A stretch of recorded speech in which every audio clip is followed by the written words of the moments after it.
Hi Gauchos! Welcome to another episode of UCSB TV. I hope you're all staying warm and dry with this unusually stormy winter weather. As you know, we are your source for information about on-campus events, Gaucho sports, and local news.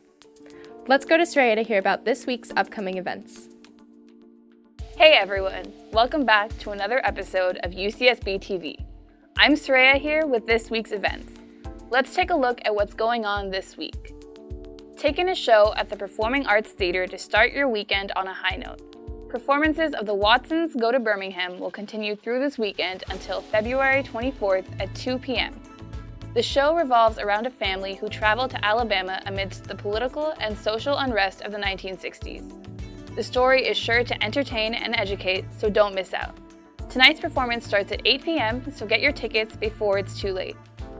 On Saturday, February 23rd, UCSB's Department of Music and the Department of Theater and Dance will stage a night of chamber music and dance in the Lottie Lehman Concert Hall.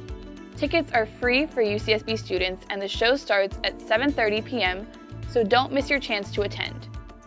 On Tuesday, February 26th, Dr. Fania Davis will be in the MCC Theater. She will be discussing how restorative justice can heal our communities through thought and sound. Dr. Davis is a renowned activist, attorney, and researcher, so her lecture is sure to be enlightening. Head to the MCC Theater at 6 p.m. if this sounds interesting to you. On Wednesday, February 27th, the film Constructing the Terrorist Threat will be screened in the MCC Theater. The film discusses Islamophobia in the U.S. and how Muslims have historically been and continue to be equated with the looming threat of terrorism. The film starts at 6 p.m., so tune in and learn something new. Finally, on Thursday, February 28th, Professor Julie Zh will be lecturing in the McCune Conference Room about environmental justice and environmental racism. She will discuss in detail the legacy of colonialism and militarism. Professor Zh's talk begins at 4 p.m., so be sure to check it out. That's all for this week. For more information on these or any other events, be sure to check out the UCSB events page. Now let's go over to Hannah with the news. What's going on, Gauchos? Let's look at this week's news. According to the Daily Nexus, on Friday the 15th, the first meeting of the Food for All Coalition was hosted at the Bico Garage in Isla Vista. Students discussed how to improve food sustainability programs at UCSB. This coalition is a combined effort of many organizations, including the AS Food Bank, CalFresh, and many other organizations. The goal of the alliance is to stay informed and to keep food insecurity rates in IB as low as possible.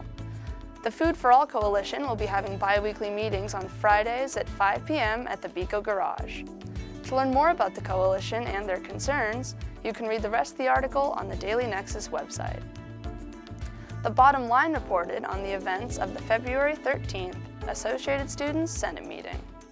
According to the report, Senate discussed the Isla Vista lighting expansion plan, which is still in the works. Yaika Meyer, who currently holds the EVP-LA position, encouraged community members to show their support for the project and hope to reach the end goal of safer streets faster. AS President Brooke Coppell also introduced the position of Projects Coordinator, which she hopes will help future presidents complete their goals and projects. She stated that in the current climate, there's often changes in concepts as new people become in charge, which can lead to the potential wasting of AS resources. To learn more about the meeting, you can check out the Bottom Line's website or check out their Twitter at TBLUCSB. That's all for this week's news. Now let's check in Kalisha with sports. Hey Gauchos, it's Kalisha with your weekly sports update. The softball team had a tough weekend at the Cartier Classic, losing 4 of their 5 games. They won their first game against Grand Canyon 4-1, but lost to Northern Illinois, Middle Tennessee, San Diego State, and Grand Canyon during their second face-off. The men's volleyball team beat UC San Diego 3-0. The track team hosted their season opener last weekend. The women came in first ahead of Westmont and Pepperdine, and the men came in second right behind Westmont. Despite the headwinds that peaked near 25 miles an hour, the team was still able to pull together a few individual wins as well as some personal best marks. Our women's tennis team had a tough loss at 5-2 against USC. The men's team also had a tough weekend, losing their matches against San Diego, Drake, and Utah State. The women's basketball team secured a win against UC Irvine with a final score of 71-52. But unfortunately, the men could not replicate the women's victory and fell to UC Irvine 83-70. The baseball season opener against Loyola Marymount was delayed by 1 day due to rain. But the team still managed to pull out a 7-2 win. They tried to carry their momentum into the second game of their doubleheader, but it was stopped short after losing 9-7. Coming up next week, the softball team goes up against Utah, BYU, Oregon, and Oklahoma. The women's tennis team hosts Washington at home, and the men host Grand Canyon. The women's basketball team takes on Cal State Fullerton, and the men take on Hawaii. And finally, our baseball team takes on Hartford and USC. That's it for your Gaucho Sports Update. Be sure to head to ucsbgauchos.com for more information. Now, thanks for tuning in to this week's episode of UCSB TV. Be sure to follow us on Snapchat, Instagram, and Twitter at AS_UCSB TV if you haven't done so already. You can find the links to all of our videos on the Associated Students YouTube channel, on our Facebook page, and on Gaucho Space.